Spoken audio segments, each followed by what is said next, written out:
नमस्कार, आप देख रहे हैं पक्ष विपक्ष और मैं हूं आपके साथ प्रियंका। पक्ष और विपक्ष में हम जो मुद्दे उठाते हैं उस पर पक्ष और विपक्ष दोनों की राय लेते हैं।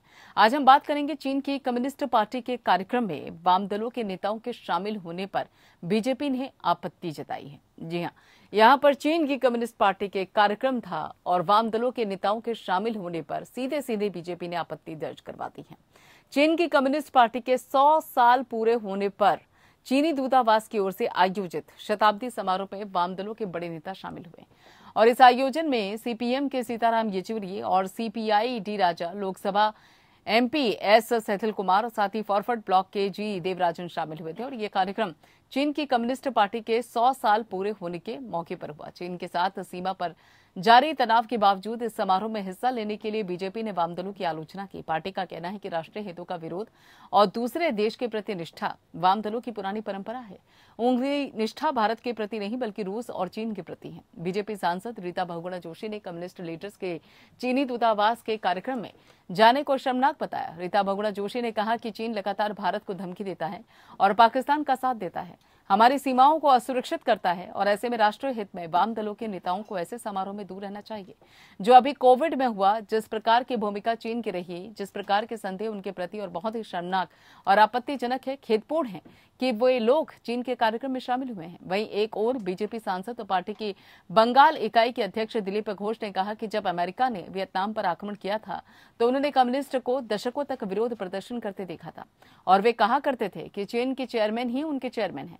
इन्हीं सब कारणों से लोगों ने उन्हें नकार दिया था। और भारत की बात करें तो बंगाल भी 2011 तक सत्ता में रहने के बावजूद आज वहां से उनका कोई सांसद या विधायक तक नहीं है। और इस पर पलटवार करते हुए सीपीआई के डी राजा ने कहा है कि राष्ट्रीय हितों के बारे में कोई कम्युनिस्ट को शिक्षा ना दी। उन्होंने कहा कि ब्रिटिश और पुर्तगालियों के खिलाफ लड़ाई में कम्युनिस्ट अग्रिम मोर्चे पर थे। हमने देश की स्वाधीनता के लिए सर्वोच्च बलिदान दिया, कोई हमें चुनौती नहीं दे सकता। भारत की स्वाधीनता में बीजेपी, जनसंघ और आरएसएस की क्या भूमिका थी, ये सब जानते हैं। और अब वे संसद में अपनी विफलताओं से ध्यान भटकाने के लिए इस मुद्दे को उठा रही हैं। राजा ने कहा कि सरकार खुद कई मसलों पर चीन से बात कर रही है और सरकार शंघाई सहयोग संगठन, ब्रिक्स और चीन के साथ आर्थिक सहयोग पर बैठकों में हिस्सा ले रही है।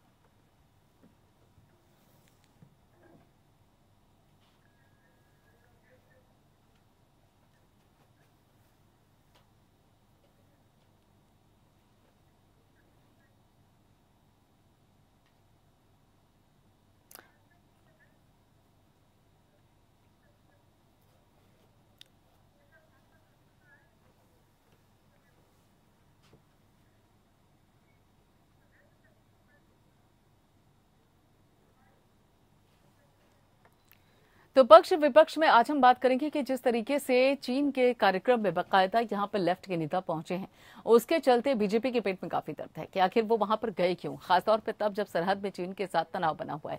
इसी पर बातचीत करने के लिए हमारे खास मेहमान हमारे साथ जुड़े हैं। आपको बता दें कि मेजर मोहम्मद अली शाह हैं जो कि लीडर हैं लेफ्ट के, और साथ ही धनंजय गिरी हैं जो कि लीडर हैं बीजेपी के।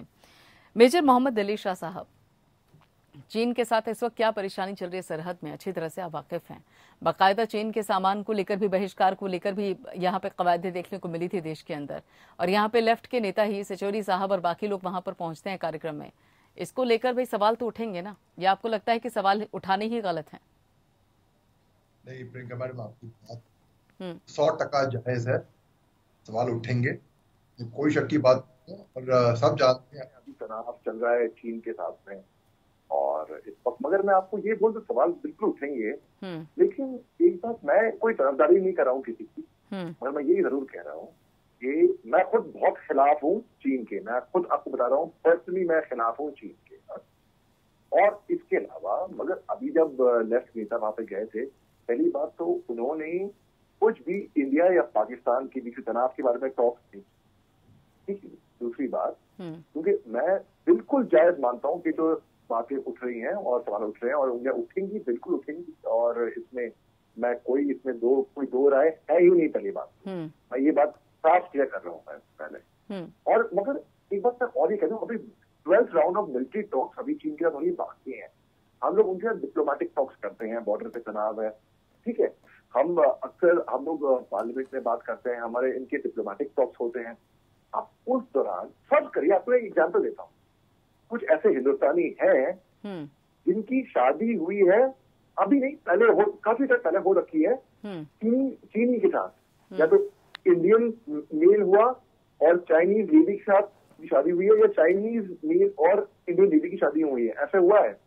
बल्कि मैं तो ये बोलता हूँ कि मैं खुद कह रहा हूँ, अपने मुंह से बोल रहा हूँ मैं आपको ये बात, कि हमारे जो रिलेशनशिप है पाकिस्तान से बहुत ही खराब है, बहुत ही खराब है। और मैं तो ये भी बोलूंगा कि पाकिस्तान मुर्दाबाद क्यों नहीं, मैं तो बोलूंगा हाँ, मगर ये बात भी रियलिटी है, हमको ये बात भी एक्सेप्ट करनी पड़ेगी। ये ऐसे हिंदुस्तानी भी हैं जिनकी शादी हुई है अलग अलग देशों में, अमेरिकन लेडीज से या अमेरिकन गर्ल्स से, सिमिलरली अलग देशों से। क्या ये मतलब हुआ कि दो देशों के बीच में तनाव है तो उनका जो मैरिटल रिलेशनशिप है, पर्सन जो है, वो डाइवोर्स कर दे? नहीं ना। अब ठीक उसी तरीके से दो बातें हैं। इन्होंने ना तनाव की बात करी, चाइनीज 100 ईयर को ये सेलिब्रेशन के वहां पर गए थे, लेकिन सॉलिडारिटी इसके ऊपर सवाल उठ रहा है। और मैं कभी उसको मैं डिफेंड नहीं कर रहा हूं, मगर मैं सिर्फ इतना बात रख रहा हूं कि उन्होंने ना ही तनाव के ऊपर बात, उसके टेंशन के बारे में बात नहीं की, ना ही कोई डिप्लोमेटिक टॉक थे। ये उनके पार्टी की आइडियोलॉजी का एक अलग तरीका था मिलने के लिए, इसके लिए वो लोग मिले। तो जी ठीक है। धनंजय गिरी जी, देखिए बातचीत तो यहाँ पे सरकार के जरिए भी की जा रही है ना चीन के साथ, कि किसी तरीके से मसला जो है उसको लेकर कोई समाधान निकल आए। और अगर देखा जाए तो बाकायदा यहाँ पर सेना के लेवल पर भी बातचीत चल रही है। जो भी विवाद हुआ उसको किसी न किसी तरीके से वॉर तक नहीं ले जाना है, बल्कि खुद ही डिप्लोमेटिक तरीके से उसका सोल्यूशन निकालना है। और यहाँ पर जिस तरीके से शाह साहब कह भी रहे हैं कि देखिए उस बाबत कोई बातचीत नहीं हुई है, एक खानापूर्ति या फिर ये कह लीजिए कि ठीक है एक जरूरी था इसलिए वहां पर पहुंचे हैं। तो इसमें समस्या क्या है? अगर बातचीत हो रही है, जिक्र किया जा रहा है, तो उसमें क्या परेशानी है? सबसे बड़ी बात यह है कि चाइना के 100 वर्ष, चाइना की पार्टी के स्थापना के 100 वर्ष होने पर उनकी जो आवाज बुलंद कर रहे थे, उस बुलंद आवाज में कुछ कमी हो रही थी। उस आवाज को बुलंद करने के लिए भारत के कुछ नेता, बी राजा, विजयराजेन और येचुरी, ये लोग चले गए उस आवाज को बुलंद करने के लिए। सबसे बड़ी समस्या क्या है कि हम लोग लगातार वैसे लोगों के बीच रह रहे हैं, वैसे लोगों से लड़ रहे हैं जो भारत में खाते हैं और चीन के चैन और पाकिस्तान के बरकत की कामना करते रहते हैं। जिस विचारधारा का भारत की भूमि से रागात्मक या भावनात्मक संबंध नहीं है, वो कभी भारत भूमि के लिए अनुकूल हो ही नहीं सकता है। और छोटी बातें जो कर रहे हैं, गलवान की सीमा पर कितना तनाव है, चाइना के साथ लगातार हमारे साथ इस तरह की स्थिति है। लेकिन जो कम्युनिस्टों का जो हालत है, आओ ले जाओ, और चाइना वार के समय इन लोगों ने खुल के कहते थे कि चाइना ने भारत पर हमला नहीं किया, भारत ने चाइना पर हमला कर दिया। इतनी हिपोक्रेसी, इतनी मतलब क्या कहें, गिरी हुई बातें, इतनी निष्ठा की हद। और ये क्या बात करेंगे इस तरह की बातें करते? राष्ट्रवाद, प्रखर राष्ट्रवाद और अत्यंत गहरे अर्थों में राष्ट्रवाद। मैं आपको एग्जाम्पल देता हूँ, भाई साहब की भाईजान की बात में सुन रहा था, उसी बात पर मैं आपको एग्जाम्पल देता हूँ। स्वामी रामतीर्थ का एक संस्मरण है। वो जापान जाते हैं और जापान के स्कूली छात्र से मिलते हैं वो, और उस स्कूली छात्र से पूछते हैं वो कि भाई तुम कौन से धर्म को मानते हो? तो उसने कहा कि मैं बौद्ध धर्म को मानता हूँ। भगवान बुद्ध का जन्म कहाँ हुआ? तो उन्होंने कहा कि भगवान बुद्ध का जन्म भारत में हुआ। तो भगवान रामतीर्थ कहते हैं कि अगर तुम्हारे देश पर तुम्हारे भगवान का देश हमला कर दे तो तुम क्या करोगे? तो उसने जवाब दिया कि मैं अपने भगवान का गला काट दूं। उन्होंने कहा कि इस देश का देश कुछ नहीं बिगाड़ सकता। और आप बहाने खोज रहे हैं, इस कारण से गए, उस कारण से गए, ये हो गया, वो हो गया। सीधी सीधी बात है, स्ट्रेट अवे बात है कि भारत का भविष्य वामपंथ हो ही नहीं सकता। भारत का भविष्य बापू का रास्ता है, गांधी का रास्ता है। और भारत का जो भविष्य है, भारत का नेतृत्व वही कर सकता है जिसका भागवत चरित्र होगा, जिसके चिंतन के केंद्र में राम होंगे, जिसके चिंतन के केंद्र में कृष्ण होंगे।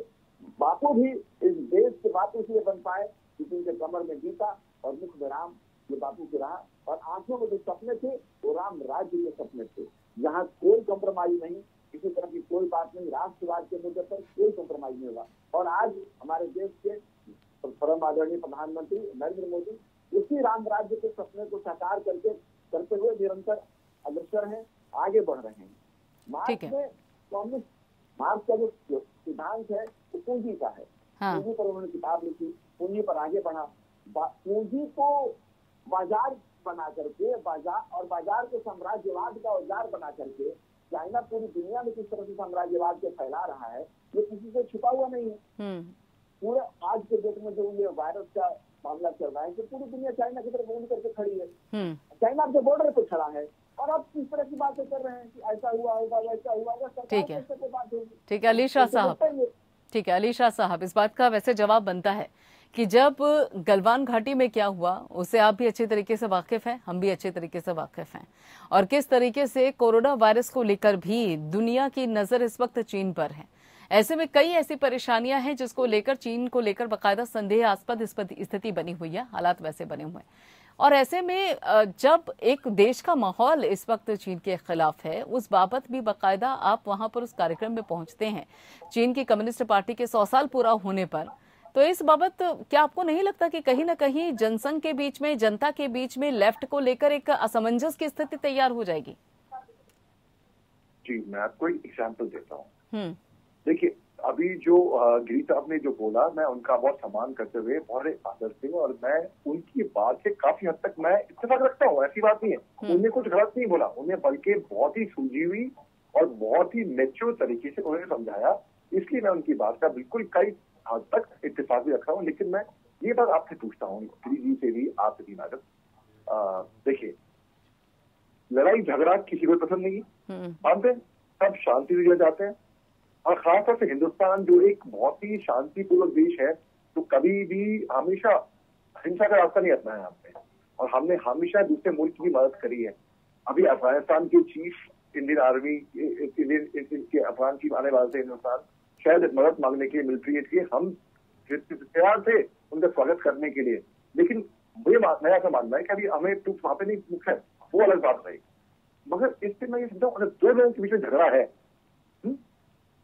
और अल्टीमेटली हम क्या, स्कूल में भी जब झगड़े होते हैं तो टीचर क्या बोलती हैं, तुम यहाँ पे आओ, तुम यहाँ पे आओ। यहाँ पे आप स्कूल का एग्जाम्पल कैसे दे सकते हैं अली शाह साहब? मुझे ये बताइए कि एक देश की सरहद पे क्या है, किस तरीके का तनाव है, वहां पर आप स्कूल का एग्जाम्पल दे रहे हैं, कैसे डाइजेस्ट होगा ये? नहीं, मैं स्कूल का वैसे, देखिए, मेरा मतलब ये है कि जहाँ पे सरहद पे तनाव है, गलवान घाटी में क्या हुआ हम सब जानते हैं, और बहुत ही हमारे जवान शहीद हुए थे, हमारे जवान शहीद हुए थे, बिल्कुल, और ये बहुत ही दर्दनाक बात थी। हाँ। इससे दर्दनाक बात मैं मान नहीं सकता हो सकती है, और उसके बावजूद भी इस कार्यक्रम में पहुंचा गया, उस दर्द को समझते हुए भी। नहीं, मैं समर्थन नहीं कर रहा हूँ इस बात का कि भाई इसके बावजूद भी उस कार्यक्रम में पहुंच गए। मैं ये बात सामने रख रहा हूँ, मैं आपको बता रहा हूँ, मैं क्लियरली इस बात का समर्थन नहीं कर रहा हूँ कि उस कार्यक्रम में पहुंच गए, बल्कि मैं तो फिर साफ कह दीजिए कि लेफ्ट के नेताओं को वहां जाना नहीं चाहिए था, साफ मना कर दीजिए। नहीं, देखिए, मैं बोला इस पे हर्जा नहीं था कोई, भाई साहब, इस पे कोई हर्जा नहीं था, क्योंकि पहली बात तो उन्होंने तनाव की बात वहां पे करी थी, वहां पे वो मीटिंग थी, अलग कोई मीटिंग। दूसरी बात, अच्छा, और अगर तनाव की भी बात होती, हालांकि नहीं थी बिल्कुल भी, मैं आपको एग्जाम्पल दे रहा हूँ, अगर फर्ज करिए मैडम, घर में भी अगर हस्बैंड वाइफ के बीच में झगड़ा होके और फिर क्या एडवाइस करते हैं कि झगड़ा होने के बाद रात को सो जाओ, झगड़े से ना सुलह कर लो, सुलह करना चाहेंगे हर कोई, या तनाव में ही जिएंगे, और अगर शहीद हुए तो और आगे शहादत नहीं प्राप्त करनी चाहिए हमारे सैनिकों को। बाकायदा इस बाबत बातचीत हो रही है कि चीन की कम्युनिस्ट पार्टी के 100 साल पूरे होने पर लेफ्ट नेताओं के वहां पर जाने के लेकर जो सवाल उठ रहे हैं उसके बाबत जवाब क्या है। हमारे खास मेहमान लगातार हमारे साथ जुड़े हुए। धनंजय जी, अभी आपने अली शाह साहब की बात भी सुनी है, उन्होंने कहा है कि देखिए, अगर आप पूरी तरीके से बैकआउट कर देंगे, और उनकी इस लाइन पर गौर भी अगर देखा जाए तो किया जा सकता है कि देखिए, आगे चल के स्थिति ना बिगड़े, या आगे चल के जो स्थिति है वो इस तरीके की ना हो कि और भी शहादत तो हो, हमारे जो देश के लाल हैं उनको अपनी जान गंवानी पड़े, उस बाबत अगर कदम उठाए जाए, बातचीत की जाए, एक बातचीत का दौर शुरू किया जाए, तो उसमें कोई बुराई है क्या? और वही शायद कोशिश लेफ्ट के नेताओं की तरफ से भी हुई है, जैसा कि वो दलील दे रहे हैं।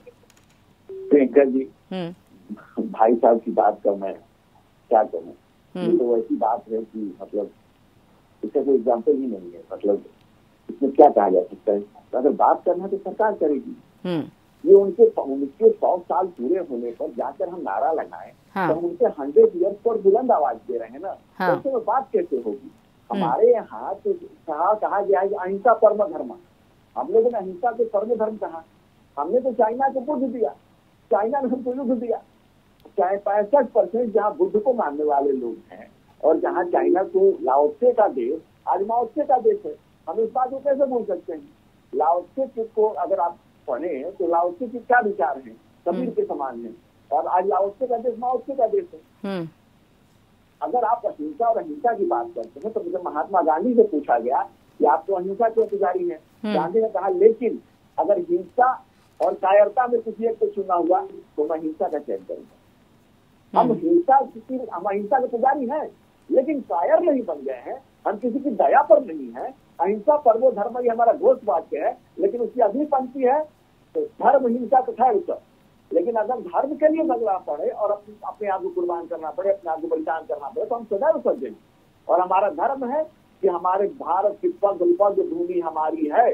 और अगर चाइना की दूतावास में अगर आप जाते हैं, इंडियन कम्युनिस्ट भारतीय कम्युनिस्ट पार्टी जो भारतीय कम्युनिस्ट पार्टी है नहीं, वो कम्युनिस्ट पार्टी ऑफ इंडिया है, इंडियन कम्युनिस्ट पार्टी नहीं है, इस दोनों के मतलब को समझिएगा। तो वो बात करते हैं कि भाई हमारी जो हजारों वर्ग में जमीन तुम्हारे पास है तो कब छोड़ रहे हो, उसे कब हट रहे हो, लेकिन आप तो वहां पर कायरता दिखाने जा रहे हैं। ये बात नहीं हो सकती है। हम इक्वल फुटिंग पे बात करेंगे और हम एक प्रभुता संपन्न राष्ट्र हैं। हम अपने राष्ट्र की सुरक्षा के लिए स्वयं सज्ज हैं। हम किसी की दया पर नहीं जीते हैं और हमने दुनिया में इसको कायम किया है। दुनिया को हमने बुद्ध दिया, हमारे शास्त्र पढ़ते रहे और जब जरूरत पड़ी हमारे शस्त्र भी खनकते रहे। ठीक है अली शाह साहब, यहाँ अभी जो धनंजय जी ने एक बात बोली है कि देखिए अगर बातचीत का दौर शुरू भी करना है या मीडिएटर के तौर पर बात भी करनी है तो बाकायदा सरहद पे सेना के जरिए बातचीत हो रही है और इस लेवल पे भी अगर बात करनी थी तो सरकार के द्वारा की जाती। लेफ्ट कहाँ, मतलब किस तरीके से उन्होंने शुरुआत करने की सोची और किस आधार पर? उनकी बात से तो आप सहमत होंगे ना? देखिए मेरे को आपकी शो पे आपकी डिबेट बड़ा अच्छा लग रहा है क्योंकि बहुत ही सुलझे तरीके से आप और हमारे गिरी साहब भी बात कर रहे हैं और इस बात का यहाँ पे हल यहीं पे निकल आएगा। देखिए ये बात आप भी मानते हैं, हर कोई मानता होगा कि कम्युनिकेशन इज बातचीत का जरिया डायलॉग बेस्ट है। अब डायलॉग बातचीत के जरिए से लोगों ने नागालैंड जैसे जिस जगह आप कहते हैं NSCN national Soviet council of Nagaland के बीच में सीज फायर कर दिया है ना, और लाल डंगा जैसे कि ऐसे उग्रवादी संगठनों के साथ बातचीत में आने के बाद सीज फायर हो गया वहां पे केवल डायलॉग से। अक्सर जब तनाव होता है मैं बॉर्डर की बात भी नहीं कर रहा हूँ, मैं ऐसी सरल भाषा में बोलूंगा जो कि सबको समझ में आ जाए, हर एक को, जो हमारे व्यू हैं, जो नेतागिरी में नहीं है, राजनीति में नहीं है या फौज में नहीं है, या देखिए जो लोगों का झगड़ा हुआ, अब मारपीट भी हुई, चोट भी पड़े, हाथ पैर भी तोड़े गए, अब दोबारा मिलेंगे वो दोबारा वही होएगा। अब वो चीज दोबारा ना हो, अब ये बात बिल्कुल दुरुस्त है, इसमें नहीं, वो चीज अगर दोबारा ना हो, उन परिस्थितियों को लेकर जो भारत सरकार है उसको पहल करनी चाहिए ना। उस कार्यक्रम में क्या भारत सरकार की तरफ से कोई प्रतिनिधि गए और उसके साथ साथ चलिए गए भी तो लेफ्ट का जो इन्वॉल्वमेंट है इस पूरे कार्यक्रम में उसको थोड़ा सा अगर देखा जाए तो आपको थोड़ा सा क्लियर करने की जरूरत है उस तस्वीर को, कि जो सीधा मैसेज जा रहा है ना वो जनता के बीच में वो ये जा रहा है कि देखिए चीन की कम्युनिस्ट पार्टी के 100 साल पूरे होने पर लेफ्ट के नेता गए, सरकार बकायदा इस चीज के विरोध में है, बीजेपी के नेता इस बाबत इस पूरे विरोध में है और बकायदा इस बाबत कयास भी हो रहे हैं, बयानबाजियां भी हो रही है, आरोप भी लग रहे हैं। तो ये जो है तस्वीर थोड़ी सी साफ होने की जरूरत है क्योंकि भले ही आप अलग पार्टी को सफाई ना दें लेकिन जनता के सामने तो आपको अपनी बात सही साबित करनी पड़ेगी ना। बिल्कुल नहीं, आपने बिल्कुल जरूरत फरमाया। मैं आपको ये बात मैं बिल्कुल क्लियर कर रहा हूँ अभी टेलीविजन पे। अगर मैं एज मोहम्मद अली शाह मेरे को जाना पड़ता है इस मीटिंग में और मैं बोला भी जाता कि इस मीटिंग में जाऊं, मैं पर्सनली तो नहीं जाता भाई, वो बात मैं सामने रखती हूँ। ये बात ठीक है, इसका मतलब ये नहीं है कि जो मैं कर रहा हूँ या को मैं नहीं कर रहा हूँ वो बात सही हो या गलत हो ना। अब मैं किसी की तरफदारी नहीं कर रहा हूँ, मैं ये कह रहा हूँ कि भाई इसमें मैं कोई हर्जा नहीं देखता हूँ जब तक कि कोई किसी ने हिंदुस्तान के बारे में कुछ गलत नहीं कहा हो, जो लीडर गए हैं, या कुछ ऐसी सोलिडारिटी नहीं दिखाई हो, या कोई तनाव के बारे में कोई बातचीत। और तनाव इसे भाईजान ने बिल्कुल सही कहा, बिल्कुल दोस्त कहा कि तनाव के बारे में जो बातचीत होनी है वो सरकार करेगी और वो बॉर्डर पे होगी, जो कोर कमांडर लेवल टॉक होने वाले, ठीक है, बिल्कुल 100% सही है, दुरुस्त बात है। अक्सर ऐसा होना नहीं है कि भाई लड़ाई इन दोनों के बीच में हुई, लेकिन इसका मतलब ये नहीं कि हमारे मैटर का कंसर्न नहीं है।